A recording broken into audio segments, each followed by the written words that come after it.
নিবে না।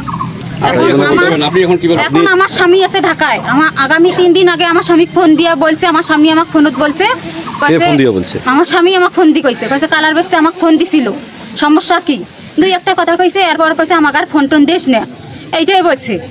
তখন আমিও আর ফোন টোন না দিয়ে বলছি ঠিক হয়তো কোনো কিছু হয়েছে। এখন আজকে আবার আমার সামনে ফোন দিছে, কাছে বাবু তুই গাড়ির চর, আমার স্বামী কোনো মুহূর্তে বাড়ি আসবে না, কাছে গাড়ির চর। এখন বর্তমান হয়তো আর ফোন বন্ধ, কিন্তু ও কখনো বাড়ি আসবে না। আর এটা ডাইরেক্ট বলে দিছে আমাকে আর নিবে না ও, তাহলে আমার সংসারও ভাঙছে, ওরও ভাঙছে। এখন ও কি করবে, আমাকে এই নিলে নিবে, নাহলে আমি আমার নিজের জীবন নিজে শেষ করবো। আমার তো আর নিবে না, আপনি কি চাইতেছেন? আমি এখন এর কাছে থাকবো। আচ্ছা, আপনার যে একটা বাচ্চা, সেই বাচ্চাটা কোথায়? বাচ্চা ওর বাবা আসি নিয়ে গেল, ও দাদু কখন? কিছুক্ষণ আগে আসি নিয়ে গেছে। কি বলছে আপনাকে? বলছে যে ওই বউকে আমি আর নেবো না, ওই বউকে আমাদের আর বাড়িতে ঢুকাবো না, আমার ছেলেও নিবে না। তো তো বাড়িতেও নাই, ও ঢাকা থাকি বলছে, ও বাড়িও আসবে না।